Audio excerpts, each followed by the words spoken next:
Okay, bismillahirrahmanirrahim. Assalamualaikum warahmatullahi wabarakatuh. Apa khabar semua? Salam. Sihat Ish. Okay, sihat. Semua dekat rumah ke campus? Rumah lagi kan? Saya kat luar.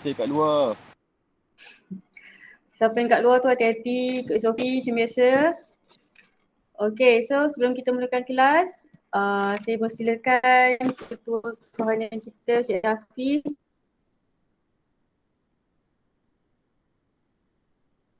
untuk mengetahui bacaan doa.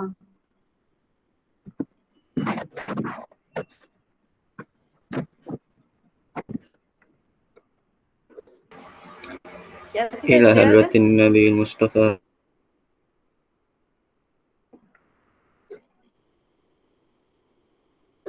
Rasulullah sallallahu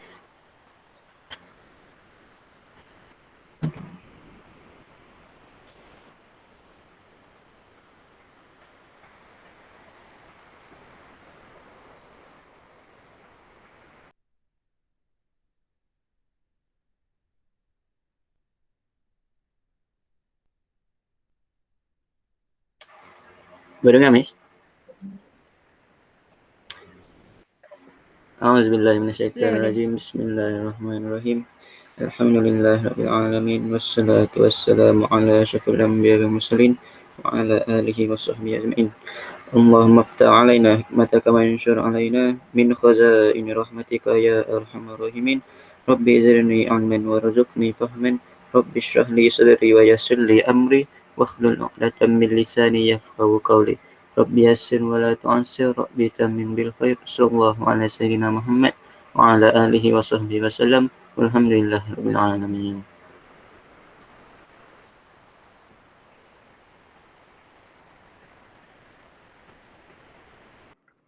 Amin ya rabbal alamin. Terima kasih Cik Hafiz. Okey, jadi sebelum kita mulakan presentation macam biasa, saya nak ambil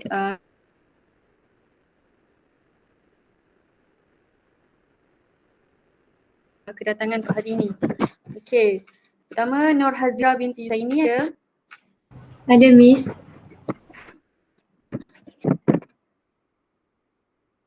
Hazira ada Hazira. Okey. Nabiha, Saya, Miss. Nur Nabiha binti Azman ada? Saya. Okey. Nur Rasida Izzati, Saya, Miss. Putri Nur Ada, Anastasia, Miss.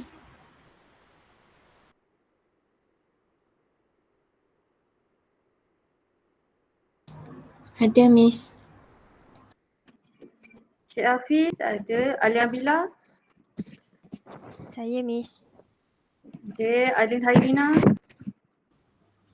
Saya, Miss. okey, Aida Syafida, Saya, Miss. okey. Nur Alia Natasha, Saya, Miss. okey, Nur Fatihah Nafisa, Saya, Miss. Nurul Ashikin, Saya, Miss. okey, Muhammad Arif, Saya Miss. okey, Fakur Razi Lutfi,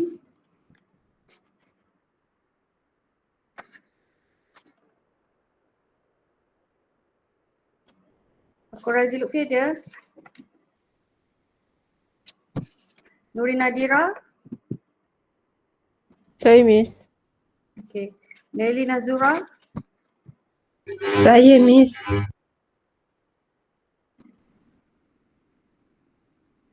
Razi Lutfi ada. Saya tengah ambil tender ni. Okey, Nelly Nazura ada. Nur Asma Syazwani,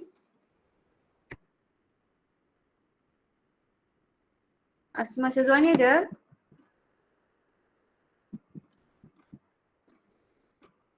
Okey, Husna Syahida. Saya, Miss. Alright, Nur Eliana, Saya, Miss. Nurul Jannah. Saya, Miss.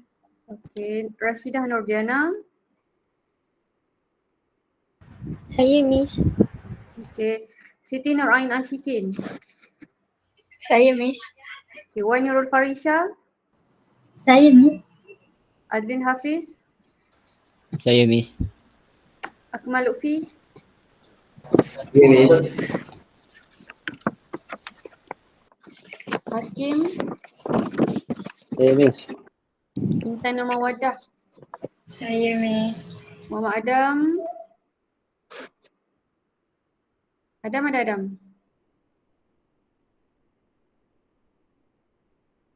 Firdaus. Firdaus ada. Rashad Dedia. Saya Miss.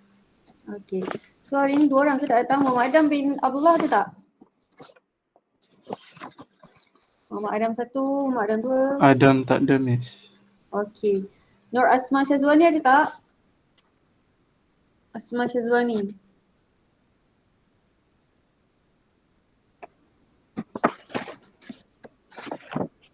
Asma Syazwani pun tak ada So 2 orang tak datang.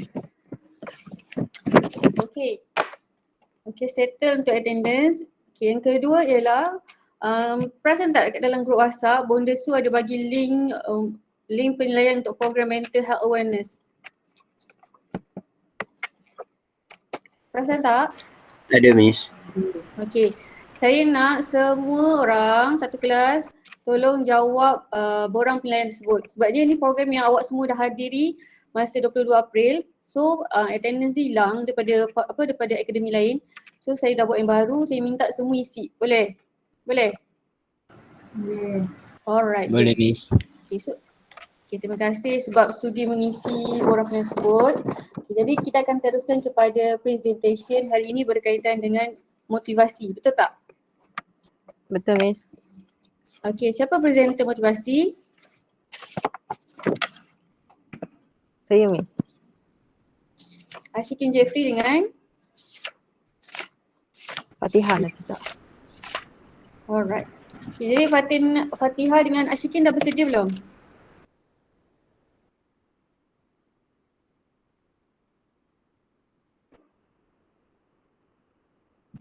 Fatihah Nafisah, Ashikin? Ya.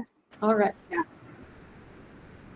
Okay, jadi saya minta semua bagi perhatian dan insyaAllah lepas tamat ni presentation hari ni, kita akan buat sesi sharing berkaitan dengan motivasi diri.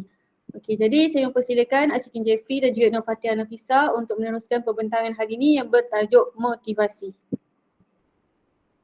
Silakan.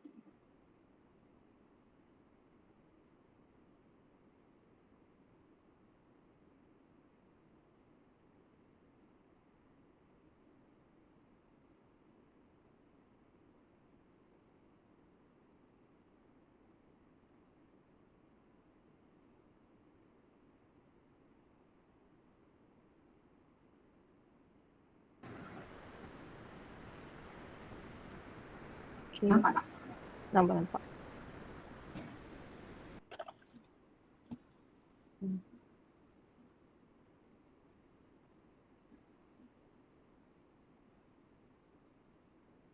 Okay. Boleh dengar suara? Okay. Bismillahirrahmanirrahim.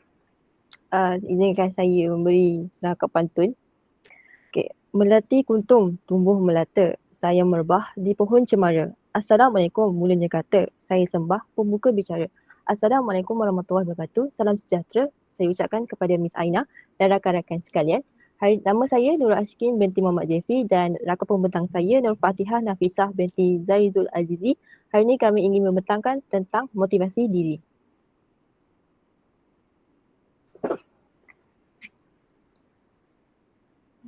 Okey, apa itu motivasi diri? Motivasi ialah alasan yang menjadi asas semangat seseorang untuk dapat melakukan sesuatu supaya mencapai matlamat tertentu. Masuk motivasi ini juga boleh ditakrifkan sebagai semua perkara yang menimbulkan galakan atau juga semangat dalam diri seseorang agar dapat melakukan sesuatu. Sebagai ringkasannya, motivasi ini adalah semangat ataupun galakan. Sebagai contoh, kalau kita pergi majlis motivasi, lepas habis je selesai je majlis motivasi tu, kita akan rasa semangat. Contoh motivasi tu tentang pelajaran. Kita lepas habis sesi tu kita akan rasa semangat nak belajar. ringkasnya motivasi adalah semangat ataupun alasan. Next.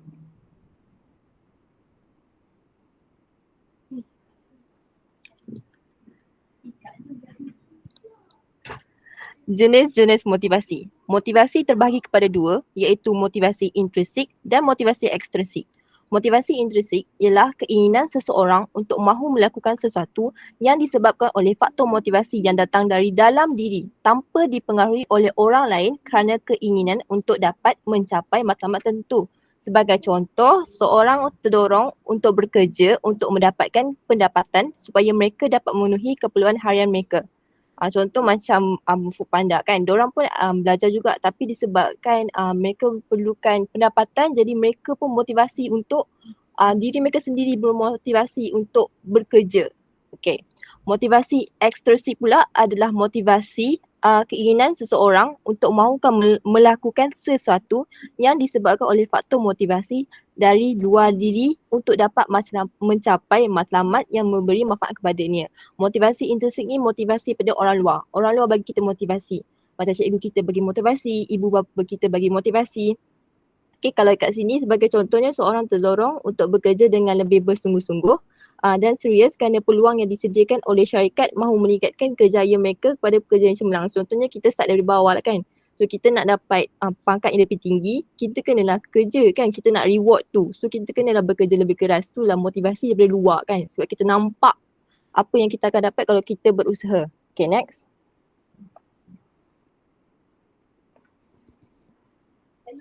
Faktor motivasi yang pertama adalah faktor intrinsik, iaitu faktor dalaman. Faktor intrinsik ini timbul kerana keinginan individu untuk dapat memiliki pencapaian dan tanggungjawab dalam hidupnya. Faktor intrinsik adalah sesuatu yang membuatkan seseorang berasa seronok. Okay, ada beberapa yang dimasukkan dalam faktor dalaman ini, termasuk harga diri dan pencapaian, keperluan, harapan, tanggungjawab dan kepuasan kerja. Next. Okay, yang pertama harga diri dan pencapaian. Motivasi dalam diri seseorang untuk dapat membangunkan kreativiti dan juga memberi tenaga untuk mencapai pencapaian yang meningkatkan harga diri mereka. Contohnya kita sebagai student, kita ada harga diri, kita ada target kita. So kita yang memotivasi diri kita sendiri, bukan orang luar. Okay, macam keperluan, setiap individu mempunyai keperluan dalam hidupnya supaya orang itu menjadi bermotivasi mahu melakukan sesuatu agar dapat memenuhi keperluan hidupnya. So motivasi ni daripada sekecil benda sampai sebesar kita perlukan keperluan. Contohnya kalau kita nak kemas bilik kan, kita perlukan motivasi. Kalau kita malas, kita tak ada motivasi, kita takkan kemas bilik kita, betul tak? Itulah motivasi dalam keperluan. Daripada setiap aspek kita perlukan motivasi. Okay, harapan pula sesuatu yang seseorang mahu dicapai pada masa akan datang untuk menjelaskan sikap serta perasaan subjektif orang itu. Kita semua ada harapan, jadi harapan itulah yang membantu kita untuk terus melakukan sesuatu sampai kita capai harapan itu. Okay, tanggungjawab pula motivasi dalam diri seseorang untuk bersedia bekerja dengan baik dan melakukan amanah dengan baik. Sebagai contoh, lecture bagi kita assignment, so kita rasa bertanggungjawab untuk lakukan. Kalau orang tu tak ada motivasi, dia akan terus copy paste dan hantar je. Tapi kalau seorang tu ada tanggungjawab, diorang akan rasa motivasi untuk melakukan dengan hasil mereka sendiri, tak ada copy paste ataupun tiru mana-mana web. Okay, kepuasan kerja pula adalah motivasi dalam diri seseorang yang mahu kerja yang dihasilkan berkualiti dan berbaloi. Kepuasan kerja ni contoh kita dah buat kerja assignment, dah penat-penat daripada pagi tak tidur, kita at least kita rasa puas walaupun kita tak tahu macam mana orang lain tengok kita punya hasil kerja, tapi kita memang nak, kita bermotivasi aku akan buat yang terbaik sampai aku rasa benda ni yang boleh, inilah termampu untuk dibagi. Okay, next.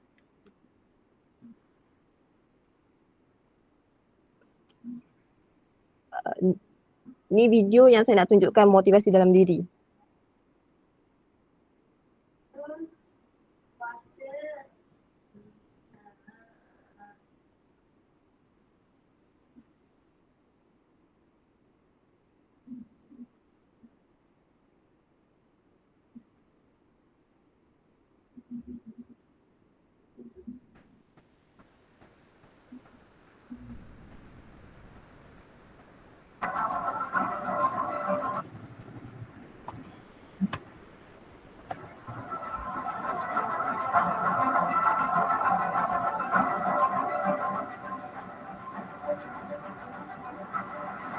you've been counting me out. You've been looking down on me. You don't think I've got it, but you don't know how wrong you are. This is my moment. This is my fight. I am ready for everything that lies ahead, because I'll tell you right now, nothing will stop me. I will not be a victim, because I am the master of my own life. My happiness is on me. My failures are on me. My dreams are on me. And I will keep going until I achieve them. I don't have time to waste. I don't have time to lose. My moment is now.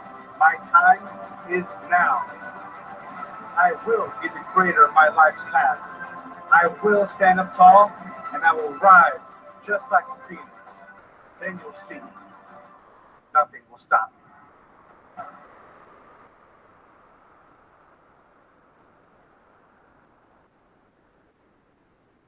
Okay, berdasarkan video tu, semua kata-kata yang dikeluarkan adalah sebenarnya diri kita yang sampaikan. Dalam video tu kita sebut, kita nampak sebenarnya kita, kalau kita ada motivasi, kita boleh mampu melakukan sesuatu perkara yang kita rasa kita tak boleh, tapi disebabkan motivasi tu, dia push kita untuk sampai kita capai apa yang kita nak. Okay, itulah masuk faktor dalaman diri kita. Tak ada orang lain pun yang buat kita rasa nak motivasi. Kita sendiri yang buat. Okay, seterusnya kita pergi kepada faktor luaran. Okey, motivasi luaran ini timbul kerana kehadiran peranan luar seperti organisasi, masyarakat, rakan sebaya, guru, ibu bapa dan lain-lain juga menentukan tingkah laku seseorang dalam hidupnya.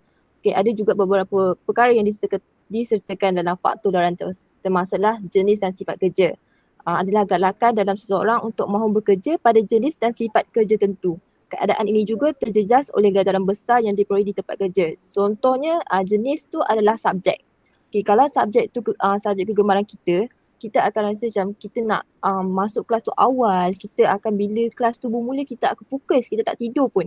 Kalau sifat kerja pula, contoh ada orang suka buat kerja yang lebih kepada video, ada orang suka buat matematik, diorang akan buat. Tak ada nak tangguh-tangguh, diorang akan terus buat. Tapi kalau macam benda yang dia tak suka, sifat macam tulis ke, diorang akan kurang lah, rasa macam tak motivasi lah, macam sekejap gila kita buat kan, sebab kita kurang motivasi. So jenis dan sifat kerja memang memainkan peranan luar, itu faktor luar. So seterusnya kumpulan kerja adalah organisasi di mana seseorang mahu bekerja untuk mendapatkan pendapat atau kebutuhan hidupnya. So kumpulan kerja ni macam kita dapat ahli kumpulan yang baik, ahli kumpulan yang bekerjasama. Bila kita dapat kumpulan kerja yang baik, dia bagi environment yang positif. So bila kita nampak semua orang bagi kerjasama yang baik, kita pun automatik kita akan, aku tak boleh macam ni kan. Kalau orang lain buat baik, buat yang terbaik dalam hasil kerja dia, aku pun kena buat yang terbaik. Macam itulah dia.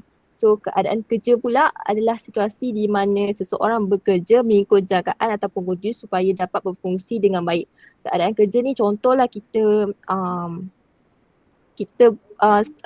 ODL dekat atas katil. So keadaan tu tak kondusif, so kita akan lebih cenderung untuk tidur, baring kan. Kalau kita duduk atas meja yang ada kursi ke, yang memang environment untuk kita belajar, kita akan fokus. So keadaan mempengaruhi kita punya motivasi lah nak belajar ke, nak tidur ke, macam tu. So hubungan interpersonal pula adalah hubungan yang rapat sebenarnya. Adalah hubungan antara rakan sebaya, ibu bapa ataupun atasan atau bahawa dalam kes ni semua orang nak dihargai ataupun rasa macam, sebagai contoh lah kita ada hubungan baik dengan lecturer kita. So kita akan rasa macam motivasi lah kita nak datang kelas dia, kita nak buat yang terbaik dalam setiap quiz dia, test dia, sama juga hubungan dengan ibu bapa. So kita nak buat yang terbaik supaya ibu bapa kita bangga. Selanjutnya saya akan bagi kepada Fatihah Nafisah untuk teruskan pembincangan kita pada hari ini.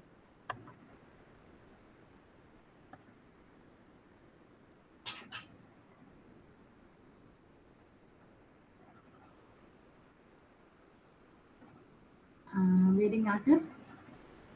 Boleh. Okey. Baiklah, pada hari ini saya akan membentangkan kesan bermotivasi. Ini adalah antara contoh kesan bermotivasi, iaitu sentiasa bersemangat. Motivasi, kalau kita ada motivasi dalam diri kita, ia akan membuatkan kita rasa seronok, tak pun semangat untuk segala perkara yang kita lakukan.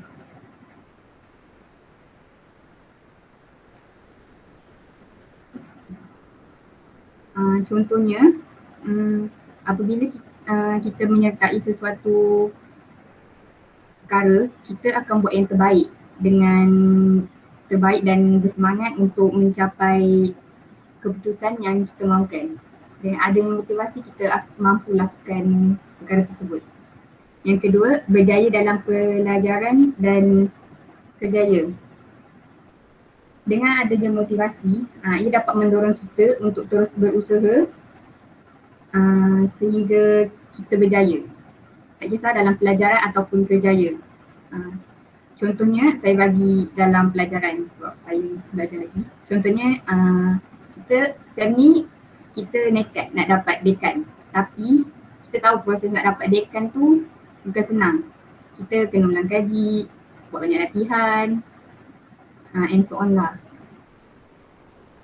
Tapi kalau kita ada motivasi dalam diri kita, insyaAllah kita akan mampu buat. InsyaAllah kita akan mampu untuk dapat dekan tu. Yang ketiga, tidak mudah putus asa.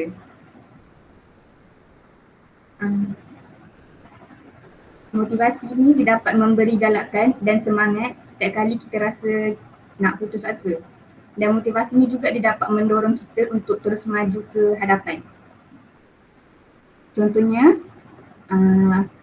bila kita rasa kita nak give up dalam satu perkara, kita ingatlah ada orang yang nak tengok kejayaan kita, iaitu ibu bapa kita. So bila kita ingat je ibu bapa kita nak tengok kita berjaya, kita akan rasa semangat, kita akan rasa nak bangkit balik untuk mencapai kejayaan tu. Yang keempat, berkeyakinan. Motivasi ni dia dapat meningkatkan keyakinan dalam diri seseorang. Ia dapat mendorong kita membina keyakinan diri. Sebagai contohnya, kiranya kita tak mampu atau tak yakin untuk bercakap di depan orang ramai, kita jangan terus mengalah. Mula-mula kita boleh praktis dengan bercakap dengan kawan yang kita rapat, yang kawan kita kenal. Lepas tu kita move to second step, kita bercakap dengan orang yang kita tak kenali tapi dalam kumpulan yang kecil. Dan lama kelamaan bila kita move to next step, lagi, kita akan rasa yakin untuk bercakap di hadapan orang ramai.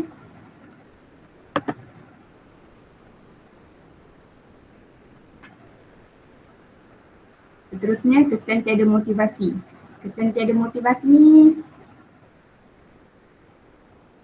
yang pertama adalah mudah berputus asa.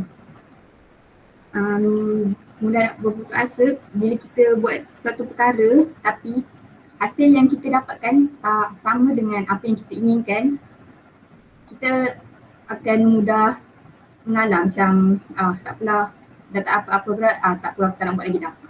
Orang yang tak ada motivasi akan fikir macam tu cepat berputus asa. Yang kedua, tidak bersemangat. Bila kita tak ada motivasi dalam diri kita jadi tak bersemangat. Bila tak bersemangat, semua kerja ataupun perkara yang kita lakukan akan berjalan dengan ala kadar saja. Contohnya, kita siapkan suatu perkara tu asal siap saja. Macam, tak apa aku dah buat ni, salah ke tak salah ke, macam asal siap je lah. Yang ketiga, prestasi kerja atau pelajaran menurun. Yang ni ada kena-mengena dengan yang mudah berputus asa dengan tidak bersemangat ni. Kalau kita mudah berputus asa dan tidak bersemangat,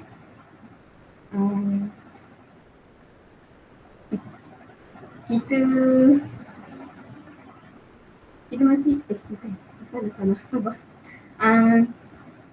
Untuk lakukan satu pekerjaan atau untuk kita perlu ada semangat dan tidak mudah putus asa sepatutnya lah. Tapi kalau orang yang tidak bermotivasi ni, kalau diorang tak ada dua perkara tersebut, diorang punya prestasi akan menurun. Yang keempat, tidak proaktif. Tidak proaktif ni dia tidak mengambil tanggungjawab ke atas kehidupan dia sendiri. Orang yang tidak proaktif ni orang yang suka menyalahkan orang lain atas kesalahan diri dia sendiri. Contohnya kita buat kerja berkumpulan, assignment berkumpulan. Tapi bila part kita salah, kita tak nak pun mengaku kita salah. Kita akan salahkan kawan kita yang lain. Kita akan tunding ke orang lain supaya kita tak dapat markah yang rendah.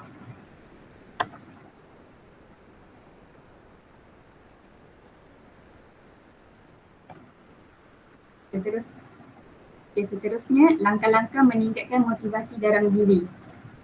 Yang pertama, tetapkan dan tulis tujuan.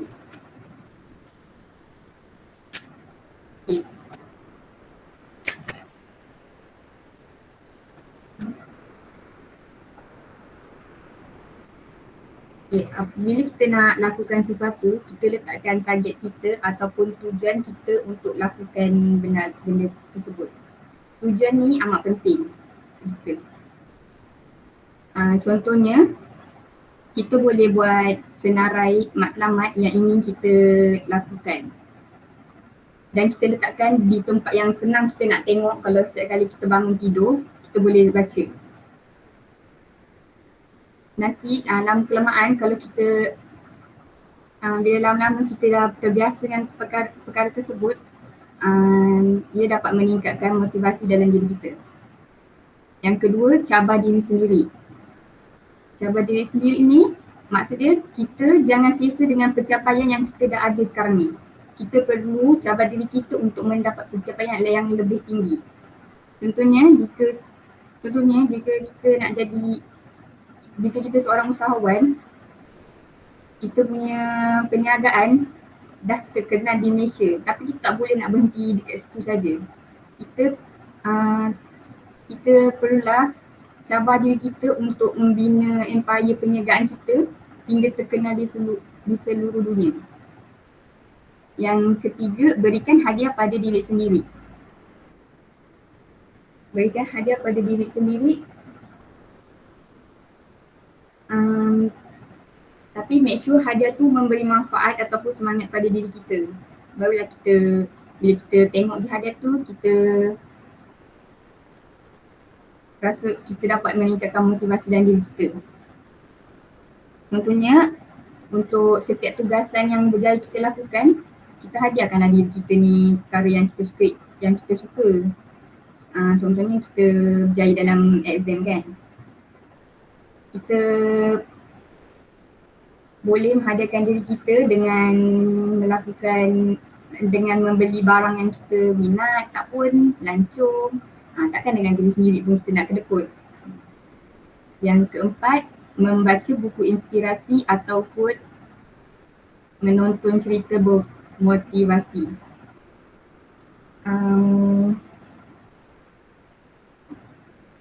Yang ni ada orang bila dia baca buku-buku macam buku inspirasi ataupun tengok cerita yang bagi dia motivasi, dia akan rasa, oh aku pun nak jadi macam orang tu. Dari situlah kita dah boleh, dari situlah mulanya kita buat azam yang kita nak berjaya. Yang tepi ni contoh-contoh cerita yang memberi motivasi. Bolehlah tengok.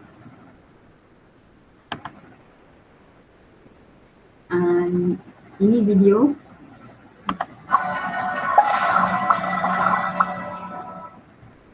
Hey everyone, and welcome to Top Thing.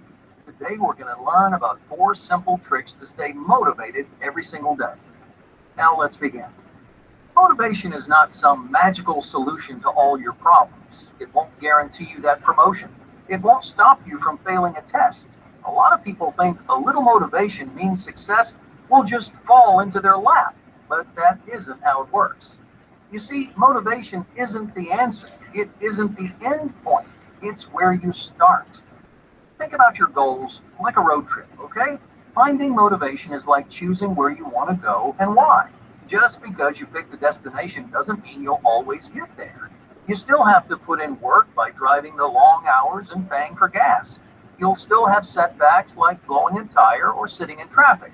But if you pick the right destination for the right reasons, you can power through any obstacle. Now, of course, it won't be easy. Each obstacle can leave you wondering why you took this grueling trip in the first place. And at some point, you'll feel like turning around. You might think about even giving up. You might get so tired that you drive somewhere closer and easier instead. This happens to so many people because they don't start the right way. They don't think enough about where they're going. In fact, some people just pick a random destination with no clue why they chose it. Even if they do make it somehow, these people quickly realize it isn't really where they wanted to go. So today, I want to talk about motivating yourself the right way. From choosing meaningful goals to persevering through failure, these simple tricks will help you follow a path toward your definition of lifelong success. Number 1, own your goals. This is a trap that tons of people fall into, especially if they're just finishing high school or college. Now, you might have an idea of how your life's going to play out, but is it yours? Is it what you want, or did someone else choose it for you? For years, a close friend of mine said he was going to become a doctor. He initially came up with the idea in middle school, and his parents immediately latched onto it. He got good grades and excelled in science, so naturally it seemed like a perfect fit. Whenever anyone asked, his parents would brag about how their son wanted to be a neurosurgeon. My friend eventually started telling people the same thing. After graduating high school, he went to a college with a great pre-med program and started browsing potential medical schools. My friend thought he had his entire life planned out. He was so sure he had found the path that would make him happy. But did he? In reality, he was trying to achieve his parents' definition of success. He adopted their goals as his own. He chose a destination, and a good one, but he never knew why he wanted to get there. Finally, after years of reaching for someone else's dreams, he sat down and thought about where his life was headed. It didn't take long for him to realize he was going the wrong way. So what's the point of this story? Well, you're surrounded by influences and expectations. Everyone around you will have a vision of who you are, but really no one knows you better than you. So don't spend your life trying to live up to their expectations or run from their criticisms. You shouldn't choose a path because people say you should. Your motivation has to come from you. It should stem from your talents, your interests, and passions. It should represent what actually makes you happy. Now, I'm not telling you to ignore your family or community, but you won't have the perseverance to achieve your goals if they aren't yours. So here's the first trick to staying motivated. Set aside a few minutes each day to own your goals. And during that time, consider where they come from. Remind yourself how and why you chose them. Not only will you feel more pride in who you are, but you'll also know you're heading in the right direction. Number 2, envision the details. When you imagine your future, do you ever think about the little details? Now, I don't mean that vague fantasy that people have about living in a giant mansion with their millions. There's nothing wrong with dreaming about wealth and fame, but more often than not, these aren't actually goals. They're just things that you think about for fun. You can't figure out a plan to get there because there doesn't really exist. This is what separates a goal and a dream. I often hear these terms used interchangeably, but there is a difference. Dreams are flexible and easy. They capture imaginary feelings and actions. You might dream about flying or walking through walls, but that doesn't mean you're going to. Some dreams inspire you to chase after something, but your goals actually do the chasing. Goals are concrete steps towards something you want. They have deadlines, costs, and obstacles. They can and should exist in real life, yet people don't treat them that way. They act like their goals are crazy, impossible ideas, so they seem imaginary. But they don't have to stay that way. You can motivate yourself every day by visualizing your goals. Picture them down to the smallest detail. If you want to ace a test, imagine yourself in the room staring at the paper. Now think about the feel of the pencil in your hand and the seat on your back.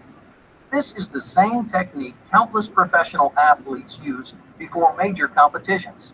They envision themselves winning and then do everything they can to bring that vision to life. But this trick isn't limited to short-term goals. You can do the same thing with your future. Ask yourself as many questions as you can think of. What does your daily routine look like? Who do you spend most of your time with? What kind of furniture do you own? Now, these questions may sound pointless, but each one gives you direction and drive. You don't have to ask every question at once, and you don't have to know all the answers. By simply forcing yourself to be specific, you can turn vague ideas into real, achievable goals. Number 3, the power of expectations. Now, I mentioned before that other people's expectations could lead you down the wrong path. They can make you feel lost or unfulfilled. You might spend years doing something just to avoid letting other people down. But if you already know where you're headed, expectations can also work wonders. After you decide on your goals, tell someone about it. Explain to a close friend or family member where you're going and why. Express your vision and the steps you're taking to make it a reality. All too often I hear about someone hiding their dreams. Some stash away their goals on a secret to-do list. Others say they won't show anyone until it's 100% perfect, which it rarely ever is. Either way, they're too embarrassed to show the world what they're passionate about. But hiding their goals may be holding them back. When you explain your goals, you turn them into physical deadlines. If no one knows what you're doing, you can get away with not doing it. So you should create that expectation. You need someone to expect you to finish when you say you will. Ideally, find someone who will check in and ask about your progress. And make sure it's someone whose opinion matters to you. That way, you won't want them to see you give up. No one likes to admit to a loved one that they failed or fallen behind. Instead, you want to show up with a finished product and make them proud. It's important, however, that you don't get carried away. This trick only works if you open up to 1 or 2 people. Otherwise, you can actually lose motivation. When you tell everyone that'll listen, you sometimes assume an identity that isn't yours. Say you want to write a book. You're having a hard time staying motivated. So you decide to tell a bunch of people about it. Now, those people will unconsciously think of you as an author. Suddenly, you've adopted a new title and reputation without doing much of anything. So why invest the time and effort into earning something that you already have? I see this all the time through social media. People seem more interested in getting attention and respect than accomplishing their actual goals. To make sure you don't fall into this trap, tell only one person you care about, and that way, their expectations will fuel your success, not give you an excuse to be lazy. Number 4, resurrecting motivation. I wish I could tell you you'll feel motivated all the time, but I can't. Even if you maximize every trick on this list, you'll eventually feel lazy and unproductive. No matter how ambitious you are, there's just no avoiding these moments of weakness. Most people let this negativity stop them from pursuing their goals. They expect things.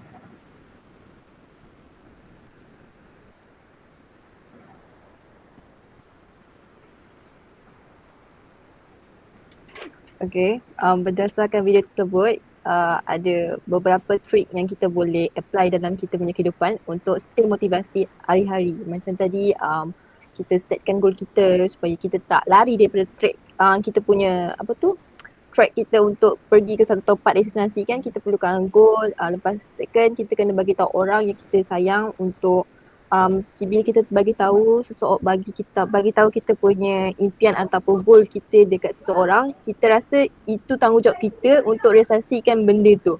Banyak lagi yang kita boleh dapat dari video ini.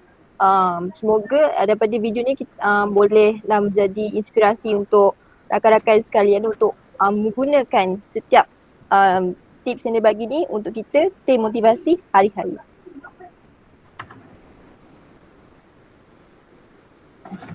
Okey, pentingnya motivasi. Setiap manusia memerlukan motivasi positif yang datang dari dalam dan luar supaya anda dapat menyedari kewujudannya dan semua potensi yang ada pada diri dan boleh memanfaatkannya. Yang kedua, dengan motivasi itu, seseorang individu boleh bertindak sewajarnya untuk mencapai matlamat dan mempunyai semangat yang bersemangat untuk mencapai matlamatnya. Okey, sekian saja dari kami. Saya nak tanya,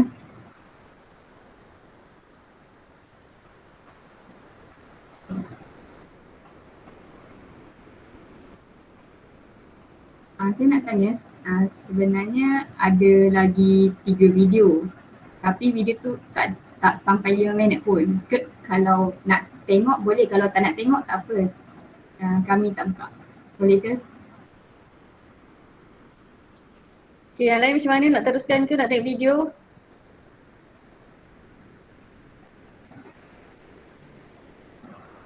Respon dari ahli kelas.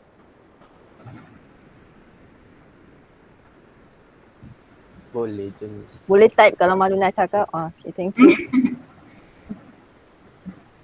Nak tengok tak? Tak boleh.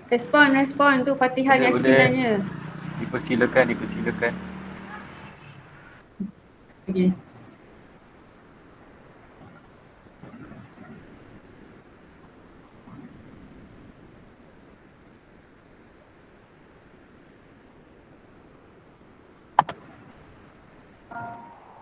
You can write everything down if you want to. Be brave enough to write every one of your goals down. But I'm going to tell you something. Life's going to hit you in your mouth and you got to do a huge favor. Your why has to be greater than that knocked out. And I love it. Buster Douglas got knocked out. Nobody ever got knocked out by Mike Tyson and ever got back up. It was almost a 10 count. He was stumbling. 4, 3, 2, 1. Ding, ding, ding. Saved by the bell.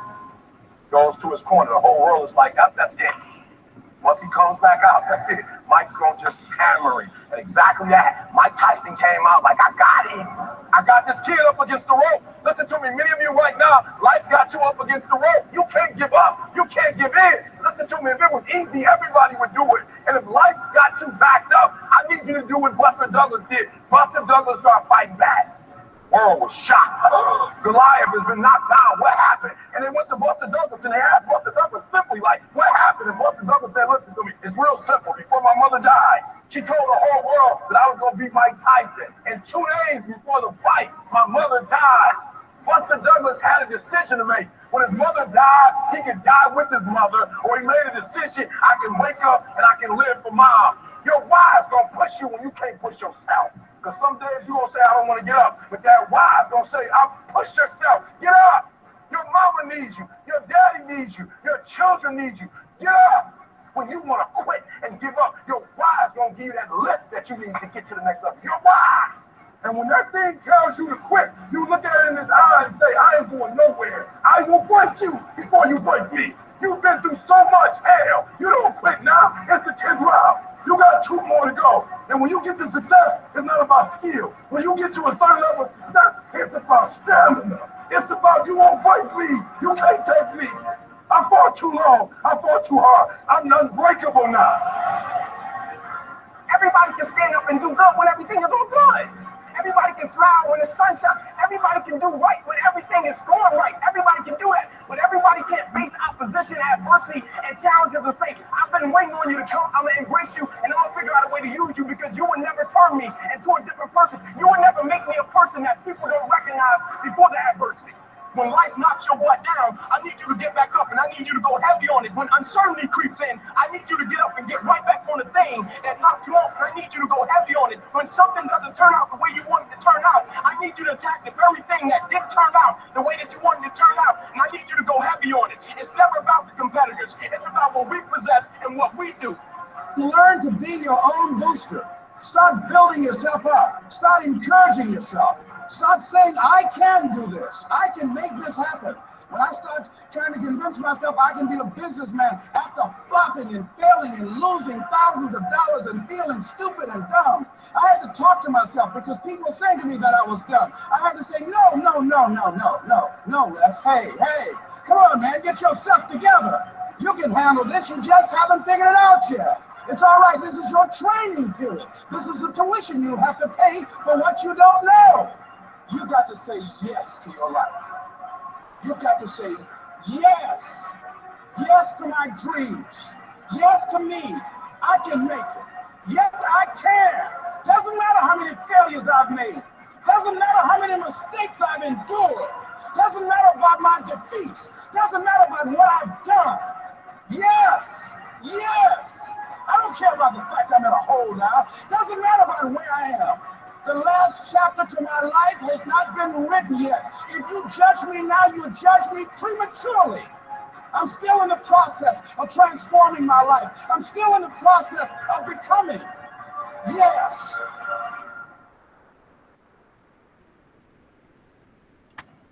Okay, daripada video tu kita boleh nampak sebenarnya jalan kita nak menuju kejayaan kita bukannya senang. Bukannya terus jalan terus lurus je.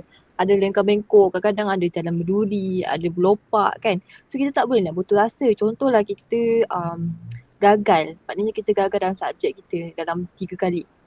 Mungkin kali 4 kita lulus. Tapi kalau kita stop untuk yang ketiga, aku kata okay dah.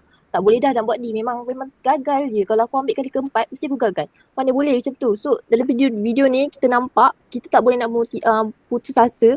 Kita gagal banyak sekali sebab kita tak tahu masa depan tu kita boleh dapat lulus dengan cemerlang, sangat-sangat cemerlang. Kalau kita stop sekarang, kita takkan dapat apa-apa, kita dapat penat je. So kita kena terus berusaha, kena terus kejar impian kita, jangan pernah mengalah. Dan cuba capai impian kita walau apa-apa cara sekalipun, kita kena berusaha. Itu saja. Life is going to happen. And you're going to set up a plan and you're going to have a vision and you're going to hope that it's going to turn out perfect. But what so often happens in life is that things get burned. And things go the wrong way. And it's in that moment that you're going to have to choose your reaction. You have a choice to make. Do you have the right reaction or do you have the wrong reaction? Some of us were tempted, I'll just lay here and it will pass over me. I'm telling you, you will be in a vicious cycle forever. You have to get up. Some of you have been knocked out by life and you got up and started blood. He hit me. Sometimes in life, you have to hit back. Recycle your pain. Get something from it. You already in pain. Use it. Do something with it. Allow it to take you to the next level. Allow your pain to push you to greatness. What's your why? You need a why. Why do you need a why? Because some days you're going to say, I don't want to get up. But that why is going to say, push yourself. Get up. Your mama needs you. Your daddy needs you. Your children need you. Get up. Your why is going to push you when you can't push yourself. When you want to quit and give up, your why is going to give you that edge you need, that advantage you need, that lift that you need to get to the next level. Your why. You better go inside. You still looking outside for the stuff that's already inside. You still looking for someone to save you when you already your speedy, bro. You looking for some information from somebody when you already got what you need in your head. It's just time for you to get up and be the best version of you. As you're going through your go-through, you ready to quit, you ready to give in, because it don't look like you think it should look. You've been doing it for 5 years and it don't look like you think. You put all your money in it. You put all your time in it. People looking at you crazy. 5 years you've invested all of it. You have absolutely nothing to do with what happened to you. It's not your fault. You got knocked on the ground. You had absolutely nothing to do with that. And I'm not blaming you for that. But if I come back a week later, you're still on the ground. That's your fault. If I come back a year later, you still on the ground, that's your fault. If you get knocked down, there's nothing you can do about it. But getting back up has every single thing to do with you. And you will promise me that from this day forward, you will not be defeated. Why do you keep crying? Why me, God? Why did I get MS? Why did I get cancer? Why did my mama die? Why did I get fired? Do you understand? Listen. You got to put through that because what that does, that tension produces greatness. Stop running from it and run to it. Stop telling me what you're going through. The great, they get to it, they go through it. And the harder it is, the better. Now listen to me. I don't care if you're sick. I don't care what you're going through. If you're not dead, he ain't through with you yet. As long as you waking up, you still in the game. As long as you alive, you can still make it happen. As long as there's breath in your nostril, boo, you still in the game. You still can win. Now get your butt up. I don't need you thinking about it no more. You're doing too much thinking. You analyzing too much. You talking yourself out of it. I don't know if it's gonna work. I tried and it didn't work. I just need you to keep moving. I need you to make up in your mind that the only way you can lose is if you quit. I just need you to keep going. Get emotional if you must. Cry if you must. Get it out. But get your butt back up after you quit trying and put a time limit on the cry. You say, Coach, I need 30 minutes. Go take it. But when you come back after that 31 minutes, you better grind. Because if you don't, you'll be stuck at that adversity for the rest of your life. And some of you are not successful because every single time you run up against a trial, every time you run up against a tribulation, you stop and you come off beast mode. And what I'm here to tell you is, if you tell that thing, I'm here just like you here, and I promise you, I ain't leaving without the degree. I will not leave without that goal. I will not leave without that dream. I will not leave this university until I'm successful. I will not leave this job. I will not leave this client. I will not leave this opportunity until I get it. What will you do with your pain? Will you let it break you, or will you let it redefine you?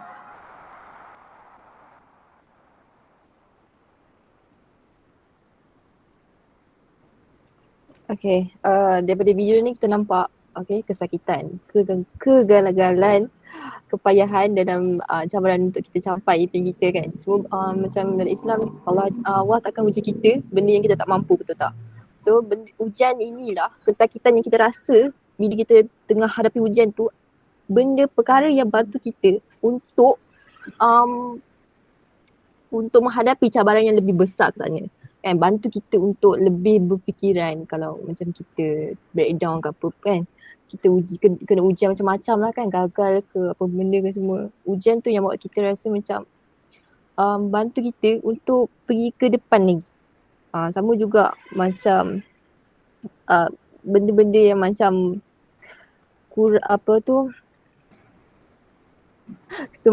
kesimpulannya dalam cerita sebenarnya segala ujian yang datang kat kita, cabaran yang kita datang kat kita, sebenarnya Allah nak bantu kita supaya kita boleh hadapi banyak lagi perkara kat luar sana. Bukan Allah uji kita untuk kita terus down.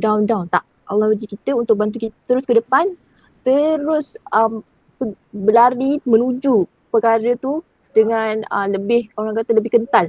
Bukannya orang kata cabar apa ni, kenapa aku je yang kena, kenapa orang lain tak kena kan. Sebenarnya Allah sayang kita, Allah nak bantu kita untuk kita boleh capai banyak kat luar ni, banyak lagi cabaran, dugaan yang kita hadapi. Kalau sekarang kita dah rasa, bila insyaAllah bila kita dah lebih besar, kita lebih macam-macam lagi cabaran kita dapat, kita rasa macam mudah je. Oh aku dah pernah kena, oh senang je nak handle benda ni. Tapi bila orang selalu cakap why, benda tu tak bantu kita pun. So kita kena hadapi masalah kita, bukannya kita lari dari masalah kita. Itu saja. Okay, ini last video belum tamat. I got tired of losing. I got tired of coming up short. I got tired. I got tired of eating out of trash cans. I got tired of watching everybody else graduate. I got tired of seeing people go out first class and I got to go all the way to the back. I got tired. I hate it as much as you hate it. But the problem is I want it more than you want it. I got tired of giving 70 and 80% and not living the way I want to live. I see other people winning and I'm not winning. And I want to be a winner. And I'm tired. And I got tired, y'all. So I did something about it. I woke up every day and started running. I was tired. You got to get tired of losing. And what I discovered was that you don't have to be born in a certain family. You don't have to have a certain socioeconomic status. It only takes one thing to get what you see other people have that you want, and it's called effort. You are a place. You don't belong there. You are royal priesthood. You don't belong at the bottom, and it's time for you to get your butt from down there. It's time for you to stop being comfortable at the bottom. Get your butt up and get to where you're supposed to be. Get your butt up. You are a royal priesthood.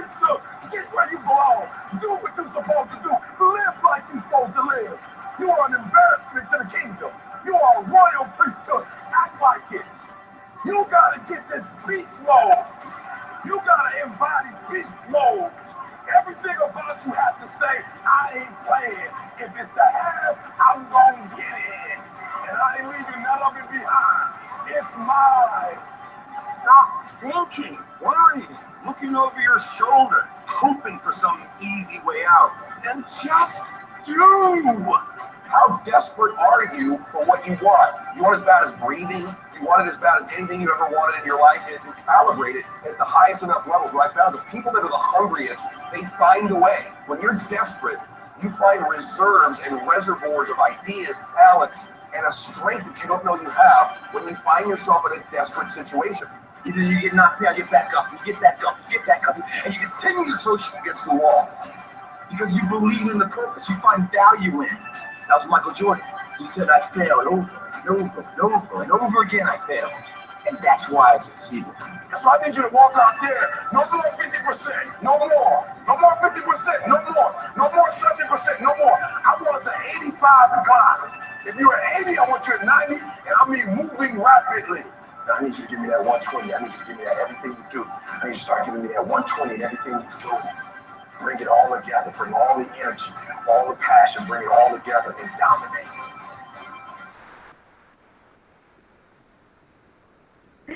Okay, daripada video tu kita nampak sebenarnya manusia ni sering nampak kejayaan je. Kejayaan seseorang tu je. Dia tak tahu belakang tu apa yang dihadapi, kesakitan dihadapi, kegagalan dihadapi. Dia orang nampak kejayaan je.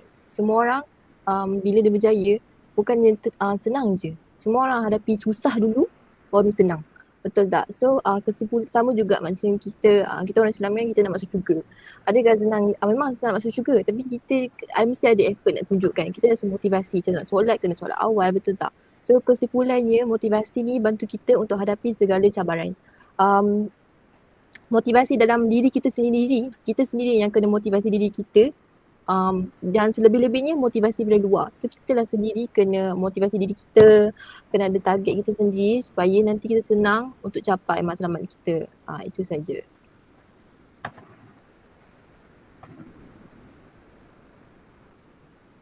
Okay, saya nak bagi sebuah pantun. Pak Mamat punya burung kenari, burung dijemur hingga siang. Pembicaraan berakhir sampai di sini. Salah dan silap mohon maafkan. Sekian, terima kasih.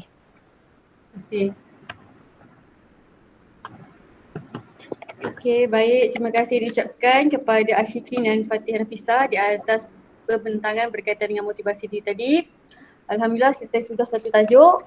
Okey, komen saya boleh bagi, presentation yang sangat bagus. Banyak input-input video yang berkaitan yang boleh kita ambil input manfaat daripada video-video yang dikongsikan. Kemudian menarik ada pantun pembuka dan pantun penutup. Okey, so tanya saya ucapkan kepada Ashikin dan Fatihah, slide pun cantik. Okey, jadi kita teruskan kepada detail tentang tajuk kita iaitu berkaitan dengan motivasi diri. Seperti yang kita sedia maklum, motivasi diri ini berkaitan dengan sesuatu yang boleh bagi kita semangat, iaitu sebagai pemangkin pemangkin semangat kita. Dan motivasi ini ada motivasi dalaman dan motivasi luaran seperti yang dibentangkan oleh Ashikin dan juga Fatihah. Di mana motivasi dalaman kita kenali sebagai motivasi intrinsik, iaitu semua tu datang daripada diri kita, bukannya daripada faktor luaran. Contoh diri kita, kita nak buat apa? Sebab diri kita minat contohnya. Ataupun kita tahu bila kita buat ni ada satu ganjaran untuk diri kita sendiri. Semua tu datang daripada diri sendiri, bukan daripada orang luar. Itu untuk motivasi dalaman. Untuk motivasi kedua ialah motivasi luaran yang dikenali sebagai intrinsik dengan apa yang satu, Fatihah Nafisah? Intrinsik dengan? Ekstrinsik. Okey, untuk motivasi luaran ekstrinsik. Okey, motivasi luaran dia berkaitan dengan faktor-faktor luar. Contoh orang-orang sekeliling kita. Sebagai contoh, kalau orang yang belajar macam anda semua, belajar sebab apa? Contoh nak dekan, nak anugerah, nak dapat PTPTN free, tak payah bayar kan bila dapat first class. Itu merupakan faktor-faktor motivasi luaran. Dan motivasi juga dia ada motivasi positif dan juga motivasi yang negatif. Contoh motivasi positif, katakanlah awak semua tengah belajar ni, nak belajar bersungguh-sungguh sebab apa? Motivasi sebabnya nak PTPTN free, nak banggakan mak ayah, nak dapat anugerah dekan. Tapi motivasi yang negatif dia boleh jadi terbalik. Contoh, Orang yang punya motivasi negatif ni orang yang selalunya nak buat jahat lah. Contoh katakanlah pencuri, okey. Dia nak mencuri kan. So motivasi dalam diri dia, aku nak juga rompak rumah orang ni malam ni, nak pecahkan tingkap dia ni. Maksudnya itu merupakan motivasi yang negatif. Of course lah kita semua perlukan motivasi yang positif. Kemudian antara video-video yang dikongsikan oleh Fatihah dan juga Ashikin, okey, semuanya menarik. Okey, semua menarik, semua bermanfaat. Okey, saya ambil salah satu video yang dikongsikan tentang 4 tips motivation yang kita boleh apply dalam diri kita. Yang pertama ialah kita set goal ataupun set matlamat diri sendiri, bukannya matlamat orang lain. Contoh, katakanlah awak semua tengah belajar ni, bila kita tanya, okey, minat tak course yang awak ambil ni? Tak tahu. Jadi kenapa awak sama belajar ni? Mak ayah saya suruh. Nampak tak? Kat situ je awak punya motivasi ataupun matlamat awak dah tune dah. Maksudnya dah tak betul lah. Okey, jadi kita apa-apa kita nak buat untuk diri sendiri, kita perlu ada matlamat diri sendiri. Contoh, saya belajar ni sebab saya nak berjaya dalam course saya yang ambil sekarang ni. Kemudian saya nak selepas habis belajar, saya nak cari kerja dalam bidang saya. Itu merupakan set goal sendiri. Kedua, envision the details. Okay, bila kita dah tetapkan matlamat ataupun kita dah tetapkan goal masing-masing, pastikan matlamat dan goal kita tu realistik, relevan. Benda yang kita boleh capai, benda yang kita boleh ukur. Janganlah kita meletak satu matlamat ataupun motivasi yang hanya angan-angan kosong. Contoh, aku nak jadi macam, katakanlah contoh, aku nak jadi macam Puteri Raja lah, dapat duduk kat istana. Benda tu cuba fikir balik, realistik tak? Relevan tak? Awak ni ada keturunan raja ke? So benda tu sepatutnya motivasi atau matlamat seperti itu tak perlu ada dalam diri awak sebab benda tu memang tak akan jadi. Okey, melainkan kalau awak kahwin dengan puteri raja, anak raja kan. Jadi kita perlu tetapkan matlamat yang sesuai dengan diri kita. Contoh, awak semua seorang pelajar, jadi tetapkan matlamat. Okey, semester ni aku nak dapatkan dekan. Awak tak boleh berhenti setakat tu sahaja tau. Awak boleh kata, okey, dekan tu berapa? Awak kata, saya nak dapatkan pointer untuk semester ni 3.5.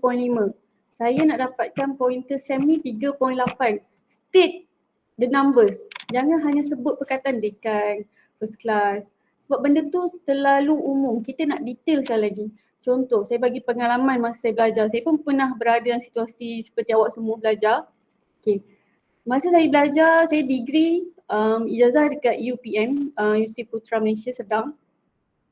Okey, alhamdulillah saya berjaya grad dalam first class student. Okey, so saya punya motivasi semasa saya belajar ialah saya merupakan pelajar bawah Yayasan Angkasa. Yayasan Angkasa ni lebih kurang macam YPJ, GPA, bantuan-bantuan keuangan kan.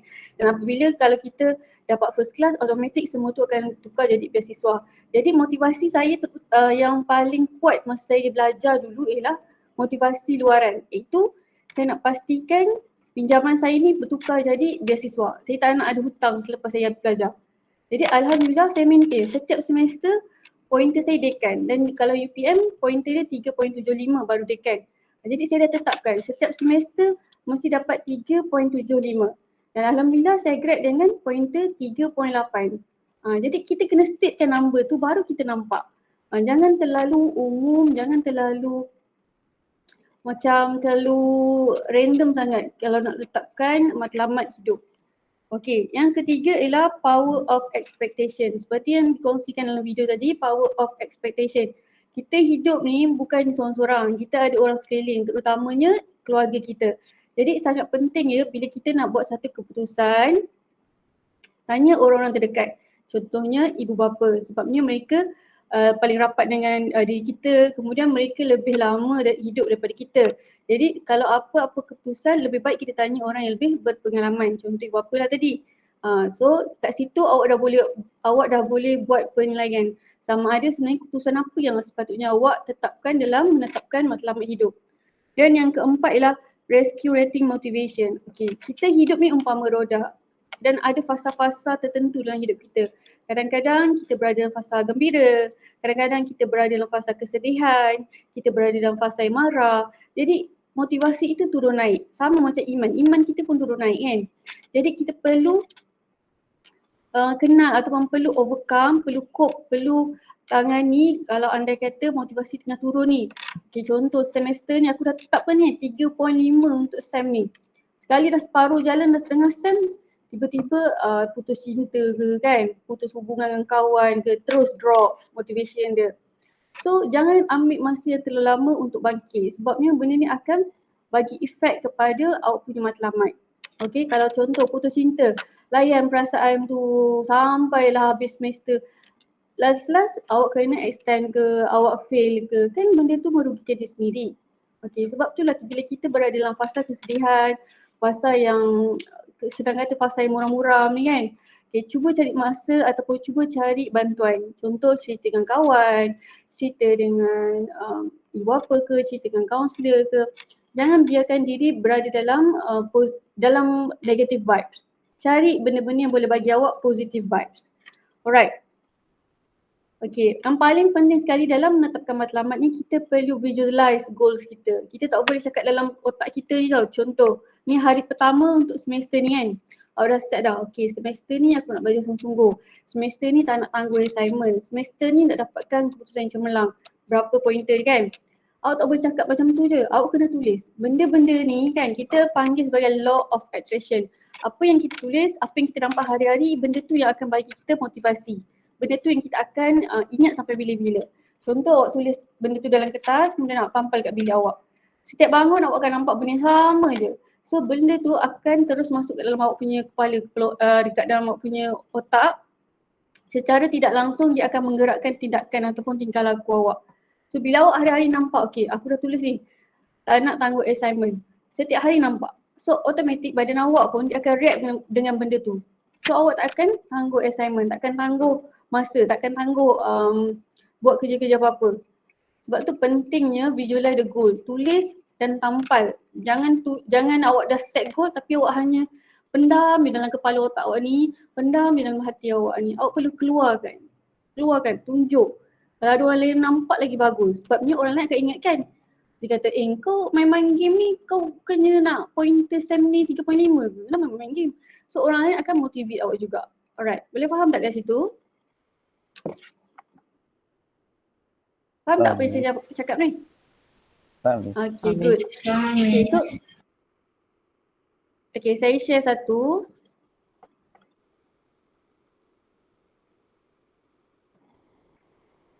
Okay, boleh nampak tak saya punya screen? Boleh Miss. Okay, ini merupakan the iceberg illusion berkaitan dengan sukses. Saya rasa semua orang pernah nampak benda ni kan. Semua orang pernah lihat gambar ni. Okay, tapi saya rasa benda ni sangat relate dengan tajuk kita pada hari ini berkaitan dengan motivasi. Okay, bayangkan iceberg ni diri awak. Okay, diri kita. Kemudian surface atas ni ialah merupakan kejayaan-kejayaan yang orang lain nampak. Contoh, orang nampak kita dapat dekan, orang nampak kita banyak duit, orang nampak kita sihat walafiat.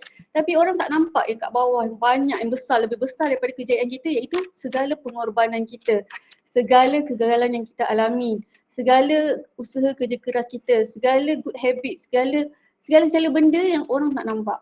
Okay, orang boleh cakap, dia tiap semester poin tu bagus je, mau pandai lah, untung lah pandai. Orang akan judge macam tu sebab orang nampak pointer dia.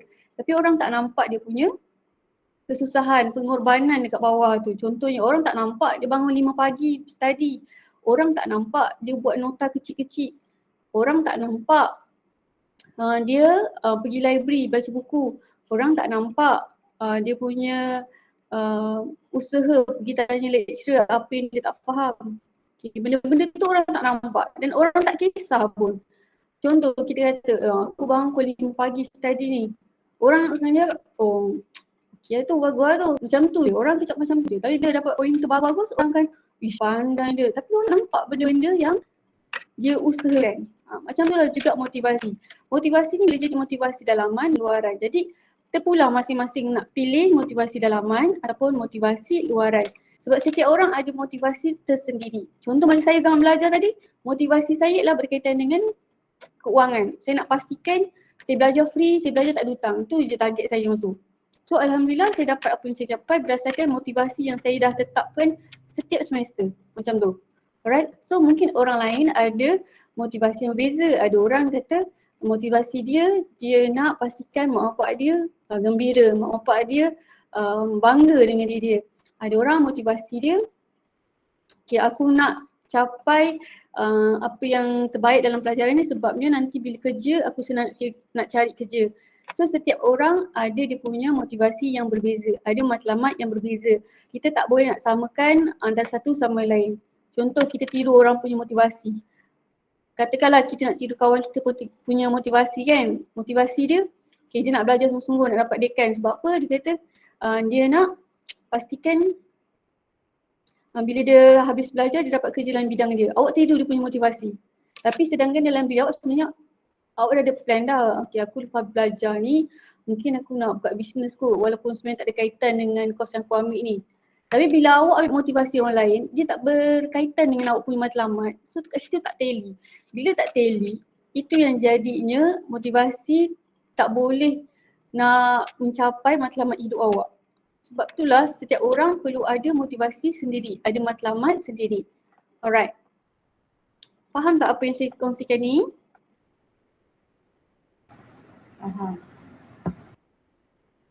Faham ya?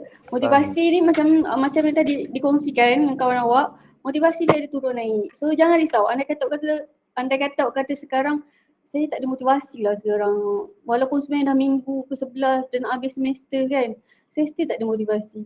Itu maksudnya something wrong dengan diri awak. Awak kena cari balik booster diri awak. Okay, awak tak boleh terus layan, nanti dah sampai ke minggu 14, masa tu lah baru gelabah nak buat semua assignment, nak submit semua assignment. Masa tu lah bawa stres, tiba-tiba tak boleh tidur malam, makan ubat lebih-lebih, ambil caffeine lebih-lebih. Tu sendiri akan membahayakan diri sendiri. Bukan secara mental saja tapi fizikal juga bila tak cukup rehat. Okay, so banyak yang kita dapat input daripada perkongsian daripada Ashikin dan juga Fatihah berkaitan dengan motivasi diri. Okay, macam yang tadi ada juga video dikongsikan oleh mereka ni mengatakan bahawa selagi kita hidup ni teruskan berjuang. Selagi kita hidup ni jangan pernah mengalah. Alright? Bila kita rasa diri kita hopeless, lonely, tak berguna, bayangkan hidup ni cuma sekali sahaja. Kalau awak sia-siakan hidup awak sekarang, bila lagi awak nak capai impian-impian awak yang awak dah tetapkan hidup awak ni? Okay, kalau awak rasa sekarang awak susah, kalau awak rasa sekarang awak stres, awak rasa sekarang kenapa semua tak berjalan seperti yang dirancang, anggap tu semua sebagai satu pengajaran untuk awak jadi lebih kuat. Ambil semua itu sebagai satu cabaran. Kalau kita berada dalam comfort zone yang sama, selesa je, tak ada apa-apa perkembangan dalam diri kita. Tak ada apa-apa yang kita boleh banggakan. Contohnya, okay, katakanlah masa saya ni pengalaman hidup saya sendiri. Okay, kita ambil dalam perspektif sebagai seorang pelajar. Okay, masa saya UPSR, saya tak pastilah zaman awak ni awak ambil tak UPSR kan. Okay, zaman saya UPSR, okay, dapat 4A 1B. Okay, rasa macam dah hebat ni, pandai dah ni. Okay, masuk pula sekolah menengah, okay, PMR dapat berapa? 8A 1B. Okay, maintain result ni kan. So, konon-konon saya dah mindset, okay, aku berjaya ni sebab aku pandai. Masa tu saya mindset dah fikir macam tu. Okay, seterusnya nak pergi peringkat SPM. Sebabkan saya dah ada mindset yang konon-kononnya saya ni pandai, so effort saya untuk belajar tu kurang. Sebabnya saya fikir semua exam aku boleh jawab macam tu. Saya punya mindset masa tu. Dan akhirnya saya diuji bila keluar result SPM, okay, result saya jatuh. Result saya memang teruk masa tu. So kat situlah baru saya sedar yang sebenarnya saya ni tak pandai. Semua saya boleh buat sebelum ini disebabkan oleh usaha-usaha saya. Saya tak perasan benda tu. Okay, bila saya dah mula sedar yang sebenarnya saya ni bukanlah student yang pandai, tapi sebenarnya student yang boleh berjaya dengan usaha yang gigih. Jadi saya mula betulkan balik matlamat hidup saya cari balik motivasi hidup diri saya. Okay, pergi ke STPM, saya ambil form 6 masa tu. Okay, masa form 6, saya dah tetapkan matlamat saya nak jadi pelajar terbaik. Okay, masa zaman saya tu, kami ada dalam 50 student lah lebih kurang masa sekolah saya waktu tahun tu. Okay, saya dah set target masa hari pertama saya ambil tingkatan 6 tu, saya nak jadi pelajar terbaik. Okay, so bila dah setkan matlamat yang tinggi, so of course saya punya effort pun kena lebih daripada orang lain. So bila kita dah ada matlamat yang betul, matlamat yang kuat, secara tak langsung diri kita yang sebelum-sebelum ni mungkin malas ke, mungkin tak yakin diri ke, secara tidak langsung akan menggerakkan diri kita untuk buat lebih baik, buat lebih bersungguh-sungguh. Kalau sebelum ni rasa macam ya aku tak mampu ni nak stay up, aku tak mampu ni nak buat nota banyak-banyak, tapi disebabkan oleh kita ada matlamat yang kuat, benda tu menggerakkan diri kita. Okay, saya boleh study dengan baik, saya boleh buat nota, saya ajar kawan-kawan saya. Kemudian bila saya dah tahu teknik belajar yang betul, saya dah tahu sebenarnya pentingnya matlamat ni dalam hidup, saya teruskan sampai sekarang. Macam itulah saya teruskan waktu saya degree. Saya dah tetapkan matlamat, okay, saya nak belajar, tak nak ada hutang. So secara tak langsung menggerakkan diri saya, belajar sungguh-sungguh, pastikan setiap semester dapat dekan macam tu. Kemudian saya dah habis degree, saya tetapkan matlamat di saya, okay, saya tak nak stop kat degree, saya nak ada master. Saya teruskan di master. Macam itulah hidup kita sentiasa perlukan satu motivasi. Contoh dalam pelajaran, ini dalam pelajaran. Untuk motivasi lain, kita boleh letakkan contoh dari segi keuangan. Okay, awak dah setkan keuangan. Okay, untuk tahun ni berapa ringgit awak nak kumpul? Contoh 1,000. Okay, jadi secara tak langsung bila dah awak dah tetapkan matlamat, dah ada target tu, dia akan menggerakkan diri awak, okay. So, setiap bulan berapa aku kena kumpul? Dah kena set dah. Dan kena jot down, kena catat apa yang awak dah capai, apa yang awak belum capai. Sebab itu yang awak nampak. Kalau macam yang saya kata, bila awak tak tulis, bila awak hanya fikir atau berangan sahaja, benda tu awak tak capai, sebabnya awak tak nampak. Awak tak nampak benda apa yang awak dah capai, benda apa awak belum capai. Dan kadang-kadang kita ni manusia ni sifatnya mudah lupa. Awak kadang-kadang lupa sebenarnya apa benda aku dah capai, apa benda aku belum capai. Sebab itulah pentingnya untuk kita catat apa matlamat hidup kita. Dan matlamat-matlamat itu sebenarnya menjadi motivasi untuk diri awak secara tidak langsung. Motivasi intrinsik, iaitu motivasi dalaman. Okey, boleh faham?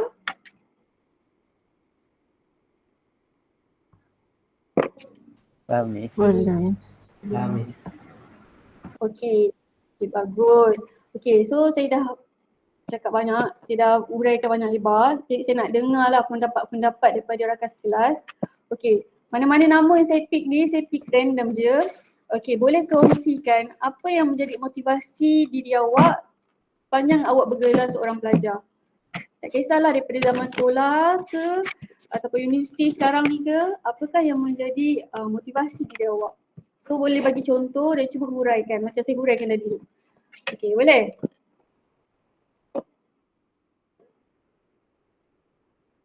Boleh ke?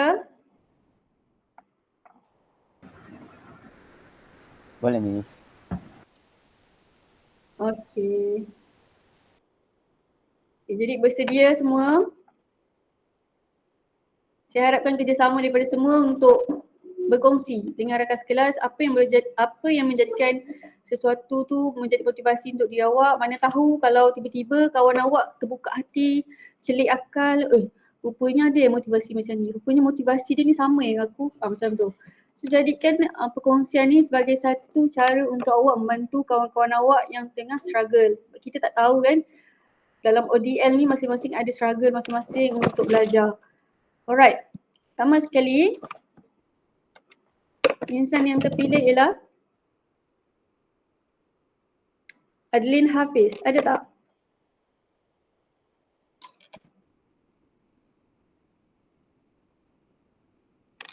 Adlin Hafiz ada? Ada Miss. Okey, boleh Adlin Hafiz kongsikan? Boleh Miss. Kalau untuk saya, apa yang motivasi saya untuk teruskan belajar ni adalah yang pertama sekali parents saya lah. Sebab sekarang ni saya memang kat rumah, so saya memang tak bekerja apa semua. So memang saya fully ditanggung oleh parents saya lah. Makan, minum, kalau nak beli apa-apa semua. Parents setakat ni boleh lagi beri duit sikit-sikit. So apabila saya dapat sambung belajar ni, saya macam tak boleh putus asa lah. Macam bila saya nak putus asa, kena ingat balik family dah spend banyak duit, dah invest banyak duit kat saya. Takkanlah saya nak ujung-ujung punahkan harapan diorang macam itu je. So sebab selama ni pun saya ada pernah buat masalah dengan diorang. Saya telah macam diorang pun macam hampir putus asa dengan saya. So saya macam tak boleh jadi lah, tak boleh jadi. Kena tunjukkan yang saya ni masih ada benda lagi nak dibuktikan dekat diorang lah. So memang ibu bapa memang benda pertama saya utamakan. Yang kedua adik-beradik saya. Saya ada lagi 2 orang adik-beradik kecil lagi. So kalau saya sendiri pun tak tunjukkan benda yang elok kat diorang, macam mana diorang nak berjaya nanti. Tengok abang sendiri pun macam tak nak belajar. So saya kena tunjuk yang saya ni model yang baik lah kepada adik-beradik saya. Itu saja. Okey, terima kasih diucapkan kepada Alin Hafiz. Perkongsian sangat baik. Okey, betul tak? Seperti yang Alin Hafiz kata, antara motivasi yang kita boleh jadikan dalam hidup kita ialah pertama ialah ibu bapa. Sebab ibu bapa kita dah didik kita, dah besar kita, dah banyak jasa dan pengorbanan mereka kepada kita. Jadi kalau bukan kita yang nak balas jasa mereka, siapa lagi nak balas kan? Dan kemudian kedua adalah faktor daripada adik-beradik. Okey, macam Alin Hafiz tadi dia kata nak bagi contoh kepada adik-adik dia kan. Sebab dia tahu tanggungjawab sebagai seorang abang, tanggungjawab sebagai seorang lelaki sangat besar. Jadi kalau bukan kita yang bagi contoh yang baik kepada adik-adik kita, siapa lagi yang adik-adik kita nak contohi, siapa lagi yang diorang nak ikut kalau bukan adik-beradik sendiri. So perkongsian sangat baik daripada Alin Hafiz. Terima kasih. Okey, seterusnya kita dengarkan perkongsian daripada Alia Natasha. Alia Natasha ada?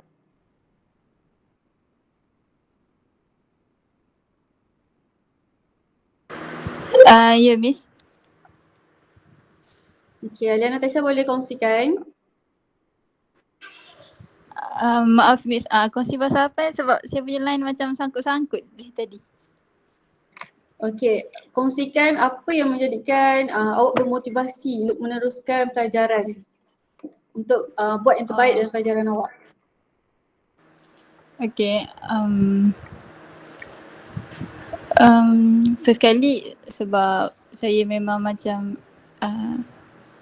ada goals lah nak capai cita-cita lah nak jadi. Okay, sebab sekarang dah ambil engineering, so mestilah nak jadi engineer kan.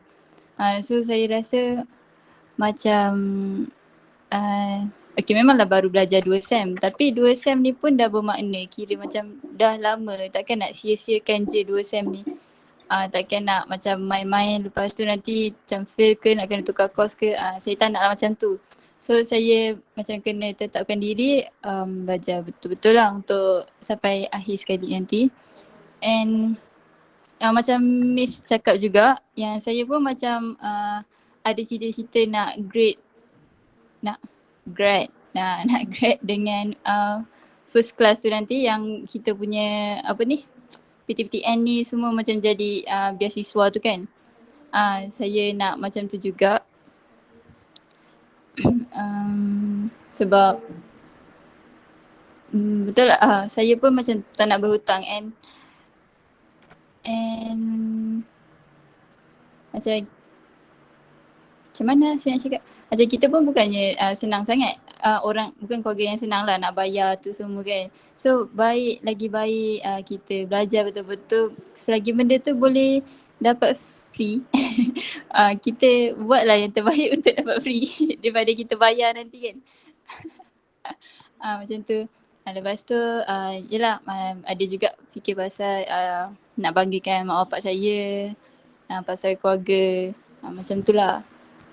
So tu buat saya motivate untuk belajar betul-betul, capai cita-cita saya, nak jadi engineer, nak grad first class tu sampai ke degree nanti pun samalah, saya nak grad first class degree, InsyaAllah. InsyaAllah, amin. Mudah-mudahan tercapai segala impian Alia Natasha ya. Okey, untuk motivasi dan matlamat ni juga, kita boleh setkan dalam long term dan juga short term. Okey. So macam Alia Natasha, dia dah setkan long term matlamat yang dia nak capai. Contoh, okey, dia nak pastikan dia belajar bawah beasiswa PTPTN, kemudian dapat grade first class. Itu merupakan motivasi atau matlamat untuk jangka masa panjang. Okey, itu pun boleh di-applykan kepada rakan-rakan sekelas yang lain di mana awak semua berada dalam situasi yang sama kan. Awak semua pun bawah pinjaman PTPTN, awak semua pun belajar dalam kos yang awak nak dan kemudian mestilah awak nak kerja dalam kos yang awak belajar. So tak salah kalau kita tetapkan matlamat untuk jangka masa panjang, mungkin dalam 5 tahun akan datang kita nak capai apa. Okay, so benda-benda ni sebenarnya boleh motivate diri awak untuk belajar bersungguh-sungguh macam seperti yang Alia Natasha kongsikan tadi. Okay, terima kasih Alia Natasha. Okay, seterusnya saya nak dengar daripada Nelly Nazura ada? Saya Miss. Ada. Okay, Nelly Nazura boleh kongsi? Motivate diri saya ke belajar. Kalau macam saya, Ya betul. family saya ni in big family, diorang menganggap macam engineering ni untuk boys. So saya nak buktikan kat diorang yang engineering ni also untuk perempuan juga. Tak semestinya engineering tu hanya untuk boys. So tu yang buatkan saya motivate diri saya untuk nak belajar benda tu.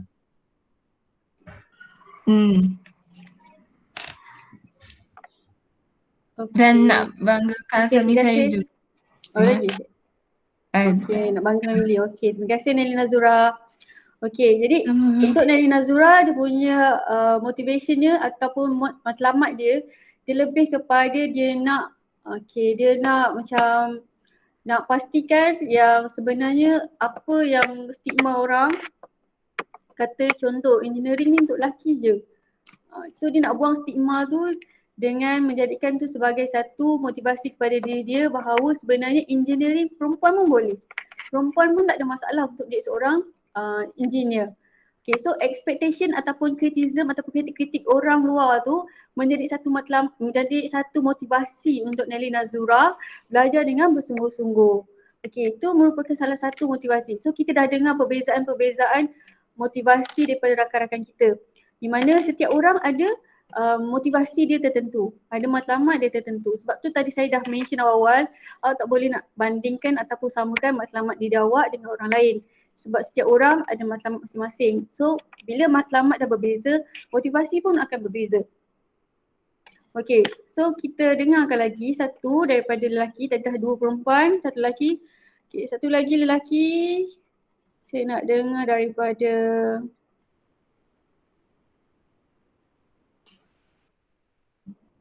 si berdebar yang budak lelaki ni kan, sabar nak pilih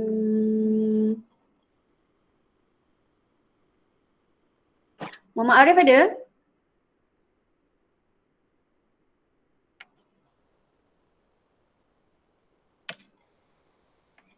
Muhammad Arif Jeffrey ada tak kat sini?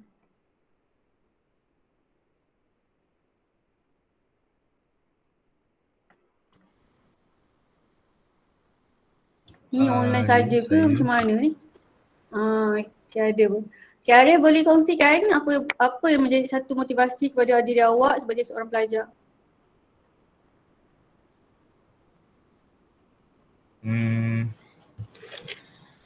Apa yang menjadikan satu motivasi untuk saya sebagai seorang pelajar?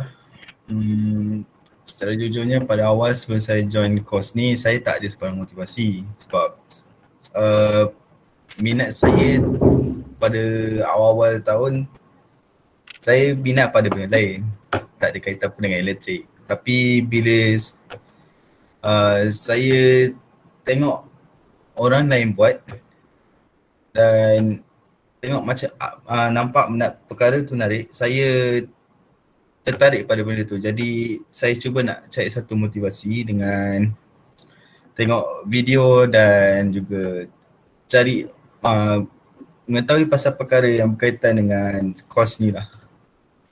Katakan kos elektrik lah, saya ambil cari pengetahuan yang lebih dalam pasal kos ni. Itu yang saya dapat jadi seorang pelajar untuk kejuruteraan elektrik.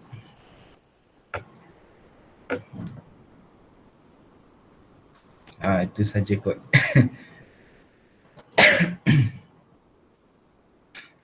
Okay, terima kasih Muhammad Arif di atas perkongsian. Okay, kalau Arif pula motivasi dia tadi? Motivasi tadi dia berkaitan dengan okay, dulu dia tak minat tapi bila dia dah dalam course engineering, dia tengok kawan-kawan yang lain boleh buat, kawan-kawan lain pun boleh survive dalam course ni, itu yang menjadikan motivasi untuk diri dia. Okay, kalau tadi Muhammad Arif ni lebih kepada motivasi luaran. Di mana dia tengok orang lain boleh buat, so dia yakin diri dia pun boleh buat. So apa usaha dia? Dia cuba tengok video-video yang berkaitan, dia cuba cari ilmu pengetahuan yang berkaitan dengan bidang dia. Jadi kita dapat lihat setiap orang tu ada motivasi tertentu. Ada orang motivasi dalaman, ada orang motivasi luaran. Dan sebenarnya kebanyakannya diri kita ni lebih kepada motivasi luaran. Okay, jaranglah kalau kita kata nak cakap okay, aku buat ni sebab aku nak banggakan diri aku. Kadang-kadang kita rasa macam tak puas tau kalau banggakan diri seseorang. So mesti kita ada someone yang kita nak banggakan. Contoh ibu bapa kita. Okay, faham semua tentang perkongsian hari ni? Faham ni. Okay, jadi saya ucapkan terima kasih banyak kepada Ashikin dan Fatihah di atas perkongsian. Okay, sangat menarik, sangat seronok untuk kita dengar. Saya tak langsung boleh kita reflect diri kita balik semula. Kita ada tak matlamat hidup? Kita ada tak motivasi untuk diri sendiri? So set balik matlamat masing-masing, cari balik motivasi diri masing-masing supaya kita dapat capai segala impian hidup kita. InsyaAllah, amin. Okay, so sebelum kita tamatkan kelas, okay, saya nak maklumkan pada 25 hari bulan iaitu hari Jumaat ni, kita ada program dan pensijilan khidmat rakan kaunselor. Itu merupakan projek kelas kita. Alright, so mudah saja, awak just perlu attend program tu daripada pukul 9 pagi hingga 1 petang dan insya-Allah selepas tamatnya program itu semua pelajar akan diberikan sijil. Okey, ini saya akan kongsikan tentatif program pada hari Jumaat ni.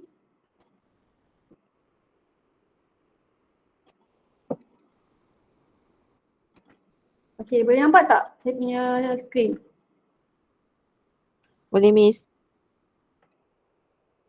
Okey, terima kasih. Okey, ini merupakan tentatif program dan pensijilan khidmat rakan kaunselor yang akan dijalankan pada 25 Jun iaitu pada hari Jumaat ini. Okey, pada pukul 8.45 pagi merupakan pendaftaran peserta di mana awak semua akan masuk ke dalam link yang kita akan sediakan untuk para peserta masuk dalam program kita. Okay, kemudian kita mula pada pukul 9 pagi. 9 pagi hingga 9.30 pagi merupakan ceramah 1 dan LDK 1 yang bertajuk pengenalan kaunseling akan disampaikan oleh kaunselor pelatih Yusin kita iaitu Cik Nur Dahlia Sulhana binti Zainal. Okey, ini merupakan program utama. Yang kedua, pada pukul 9.30 pagi hingga 10 pagi merupakan ceramah kedua dan LDK kedua berkaitan dengan buku log tindakan rakan kaunselor yang akan disampaikan oleh Puan Aziza binti Muhammad Yusof, merupakan pegawai psikologi kanan ataupun kaunselor daripada UiTM Kampus Kota Baru Kelantan. Okey, seterusnya pukul 10 pagi sampai 11 pagi merupakan ceramah 3 dan LDK yang ketiga iaitu berkaitan dengan proses dan kemahiran kaunseling yang akan disampaikan oleh saya sendiri. Dan yang terakhir, bukan terakhir, maksudnya ceramah yang terakhir 11 pagi hingga 12 tengah hari berkaitan dengan teori, teknik dan etika dalam perkhidmatan kaunseling akan disampaikan oleh Puan Zainah iaitu Bonda Su. Kemudian 12 tengah hari hingga 1 petang merupakan LDK dan juga sesi soal jawab dan kita akan tamat bersurai pada pukul 1 petang. Kalau ikutkan poster sehingga pukul 5 petang tapi kita akan cuba sebaik mungkin lah untuk kompres, untuk pendekkan masa sebab saya tahu takkanlah nak duduk satu hari menghadap PC je kan. So kita akan cuba sebaik mungkin untuk tamatkan separuh hari iaitu pada pukul 1 petang. Nanti saya akan kongsikan tentatif ni dalam grup WhatsApp. Jadi pastikan semua hadir, wajib hadir. Ini merupakan program wajib hadir di mana merupakan program kolaborasi. Gabungan antara UiTM Kampus Pasir Gudang dan juga UiTM Kampus Kota Baru Kelantan. Nanti bukan awak sahaja yang akan join tapi kelas Bonda Su lagi satu akan join dan juga kelas peers daripada UiTM Kampus Kota Baru akan join juga. So ramai nanti akan join. Saya harap kelas saya semua boleh join dan wajib join. Okey, ada apa soalan tak berkaitan dengan tentative program ni?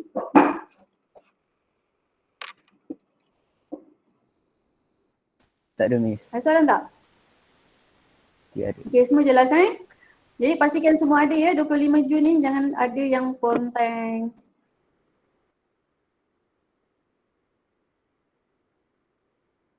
Okey, jadi last, ni betul-betul last berkaitan dengan video refleksi. Buat masa ni yang hantar baru seorang saja iaitu Husna Syafidah. Saya ucapkan tahniah kepada Husna sebabnya dah hantar video refleksi dan saya masih menunggu video-video daripada pelajar-pelajar lain. So saya harap semua boleh bagi kerjasama. Terpulang nak hantar dekat Telegram saya ataupun hantar dekat email. Tapi pastikan hantar sebelum tamat minggu 12. Okay, sekarang minggu 11 kan, so pastikan minggu depan semua boleh hantar dekat saya. Okay, so itu sahaja. Ada apa-apa persoalan? Tak ada Miss. Tak ada Miss. Okay, tak ada, semua jelas. Okay, jadi apa-apa nanti boleh inform dalam grup. So jumpa lagi hari Jumaat ni. InsyaAllah kita akan jumpa sama-sama dengan kelas Bonda Su dan juga kelas daripada UiTM Kota Baru. Okay, jaga diri. Jangan lupa makan. Ikut SOP. Okay, so itu sahaja. Terima kasih. Assalamualaikum warahmatullahi wabarakatuh. Waalaikumsalam. Thank you, Miss. Miss. Salam. Thank you, Saya Miss. ada tau Miss. Thank you, Miss. Thank you Miss.